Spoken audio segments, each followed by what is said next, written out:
ऐसा लग रहा है मैं फ्यूचर देख रहा हूँ। हाँ, बहुत अच्छा है। और ये फ्रेम वगैरह किस मटेरियल का बनाया आपने?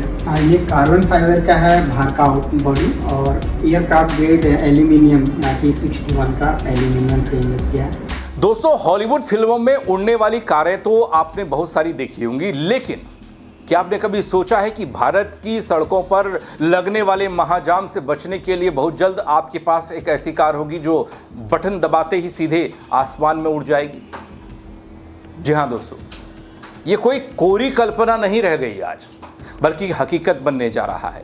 और सबसे गर्व की बात यह है दगड़ियों कि इस नामुमकिन को मुमकिन कर दिखाया है देवभूमि उत्तराखंड के एक लाल ने।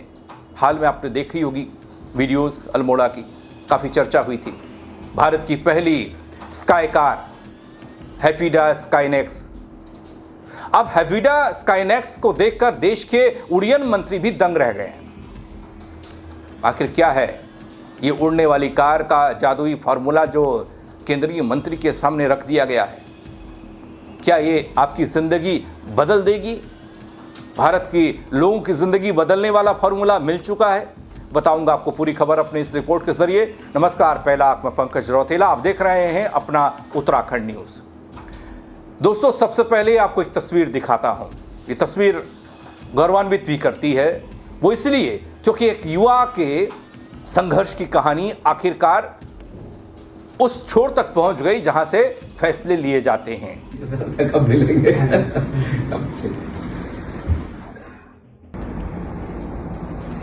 ऐसा लग रहा है मैं फ्यूचर देख रहा हूँ। हाँ, बहुत अच्छा है। और ये फ्रेम वगैरह किस मटेरियल का बनाया आपने? ये कार्बन फाइबर का है, बाहर का बॉडी, और एयरक्राफ्ट ग्रेड एल्यूमिनियम 1961 का एल्यूमिनियम फ्रेम यूज किया है। बाकी कार्बन फाइबर का मोस्टली यूज है, और लिथियम पॉलीमर बैटरीज और डीसी मोटर्स और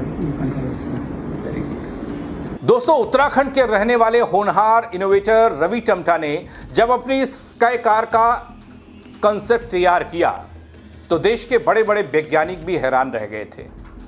और हाल में भारत के नागरिक उड्डयन मंत्री ने खुद रवि टमटा से एक विशेष मुलाकात की, और इस हाई लेवल बैठक में मुलाकात में रवि ने अपनी स्काई कार का पूरा प्रोजेक्ट और वर्किंग मॉडल सरकार के सामने रख दिया, यानी भारत सरकार के सामने।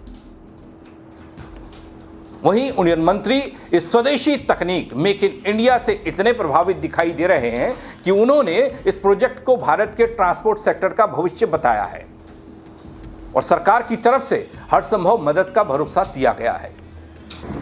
और इसका ये जो जॉयस्टिक मूवमेंट ये सब जो है, तो ये किसके सिमिलर है? ये जो मूवमेंट आपको, ये असल में ड्रोन बेस्ड टेक्नोलॉजी है, तो फ्लाइट कंट्रोलर से वो कनेक्ट रहता है। अभी सरला एविएशन करके एक eVTOL बना रहे हैं, तो उनका प्रोटोटाइप अभी बना है, वो भी अभी रेगुलेशन प्रोसेस में ही है, इसको क्या करना है, कैसे करना है।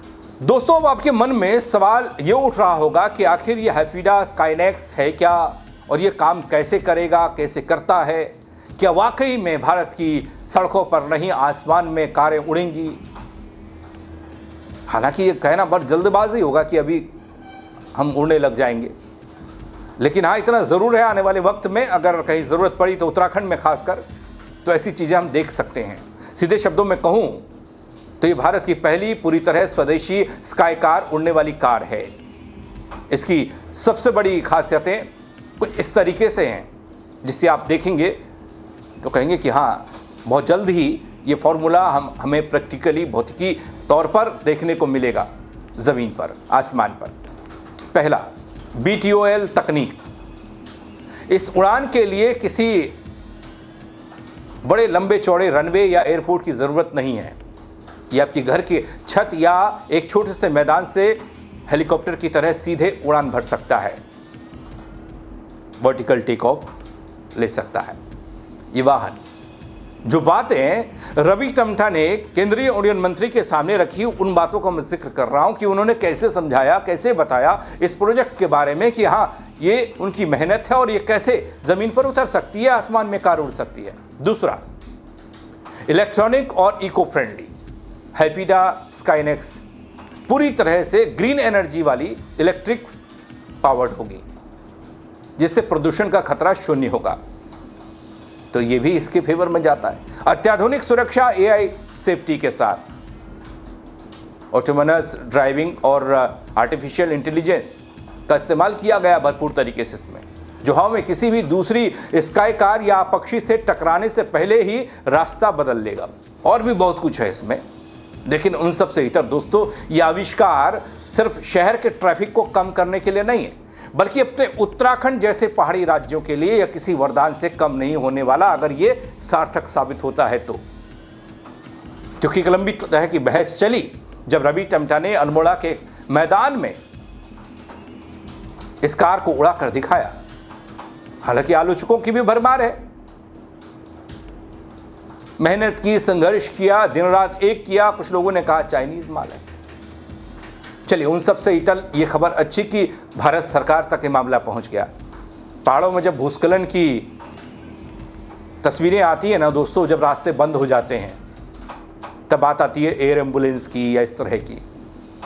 कई बार एयर एम्बुलेंस भी नहीं पहुंच पाती है क्योंकि स्पेस ज़्यादा चाहिए होता है, कई जगह पर लैंड नहीं हो सकते, कई जगह मौसम बाधा बनता है। तब ये स्काई कार महज कुछ मिनटों में गंभीर मरीजों को एयरलिफ्ट कर बड़े अस्पतालों तक पहुंचा सकती है। बल दुर्गम इलाकों में राशन पहुंचाना हो या आपदा के समय रेस्क्यू ऑपरेशन चलाना हो, तो रवि टमटा की यह हैविडा स्काईनेक्स भारत की रक्षा और स्वास्थ्य क्षेत्र की पूरी तस्वीर बदल कर रखने वाली है। बल क्योंकि ये जो मुलाकात है दोस्तों, ये बहुत कुछ बदलने वाली मुलाकात दिखाई दी है। बड़े दिलचस्प तरीके से इस मॉडल को केंद्रीय मंत्री ने देखा और पीठ थपथपाई रवि टमटा की, कहा हर संभव सहयोग किया जाएगा सरकार की तरफ से। अगर आप चाहें तो मैं एक विजिट आपका अरेंज कर सकता हूँ, आप जाके देखें वहाँ पे भी क्या कर रहे हैं, वो भी समझाएंगे आपको चीजें कौन कौन से, जैसे उसमें जो चीजें लगती हैं वो किस तरह से बना रहे हैं, तो आप कंपेयर कर सकते हैं। तो मैं स्पॉन्सर करके आपको सरला एविएशन वहाँ पे है बैंगलोर में, तो उनके लैब्स देखना, वो क्या क्या चीजें ध्यान में रखते हुए ये व्हीकल को बना रहे हैं, क्या इंस्ट्रूमेंट्स उसमें जाते हैं, क्या टेक्नोलॉजी जाता है, बैटरी कैसा होता है, वो सब एक बार देखिएगा अभी। Thank you very much.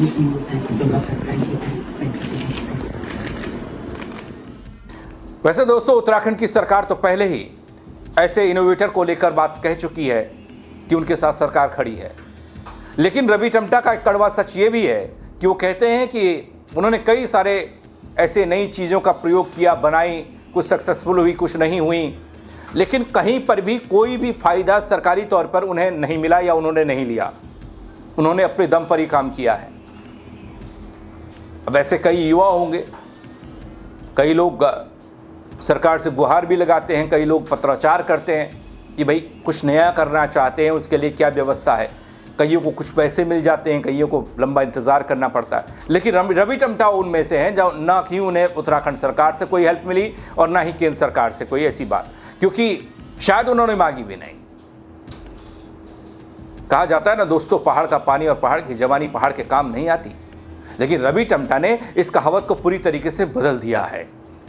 उन्होंने साबित किया है कि उत्तराखंड के युवाओं के पास वो विजन है जो भारत को दुनिया का सुपर पावर बना सकता है आने वाले वक्त में। अब ये कैसे, ये सब तो आप देख ही रहे हैं, क्योंकि उड़ने वाली कार का उत्तराखंड की पहाड़ियों पर ट्रायल या फिर वो कुछ सेकंड का, कुछ मिनटों का वीडियो जो देश भर में, दुनिया भर में सुर्खियां बटोर रहा था और आज भी सुर्खियों में है। क्या आप भी भारत की इस पहली स्काई कार में बैठने के लिए एक्साइटेड हैं? क्योंकि कई लोग इस तरह के कमेंट्स कर रहे थे, मैं देख रहा था कि हाँ, वाकई में वो अनुभव लेना चाहते हैं कि है क्या चीज़, कैसे ये काम करेगी। दोस्तों, थोड़ा सा रवि टमटा के इस अद्भुत आविष्कार के लिए रवि टमटा का हौसला बढ़ाने की ज़रूरत है, ऐसे युवाओं का हौसला बढ़ाने की ज़रूरत है, उन्हें थोड़ा सल्यूट करने की ज़रूरत है। और ये तो ऐसा लगा कि एक गौरवशाली वीडियो है, पूरे देश में ये शेयर हुआ और अब ये अंतिम छोर यानी कि सरकार तक जा पहुंचा है। दोस्तों, ये टेक अपडेट में नई और ताज़ा बड़ी खबर है। अभी हाल फिलहाल में कहीं पर भी कोई ऐसा इनोवेशन नहीं हुआ जिसने भारत में सुर्खियां पाई हों।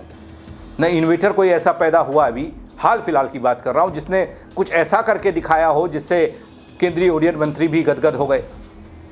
तो ऐसे लोगों की हौसला अफजाई करना ज़रूरी है। दोस्तों कमेंट के ज़रिए बताइएगा, शेयर कीजिएगा खबर को, और फेसबुक पर देख रहे हैं तो फॉलो कर लीजिएगा, और यूट्यूब पर सब्सक्राइब नहीं किया, नए हैं तो वो करना ना भूलें। मेरे साथ जुड़ने के लिए आप सबका बहुत शुक्रिया। जय उत्तराखंड करिए। ऐसा लग रहा है मैं फ्यूचर देख रहा हूँ। हाँ, बहुत अच्छा है। और ये फ्रेम वगैरह किस मटेरियल का बनाया आपने? ये कार्बन फाइबर का है, बाहर का बॉडी, और एयरक्राफ्ट ग्रेड एल्यूमिनियम T61 का एल्यूमिनियम फ्रेम यूज किया है।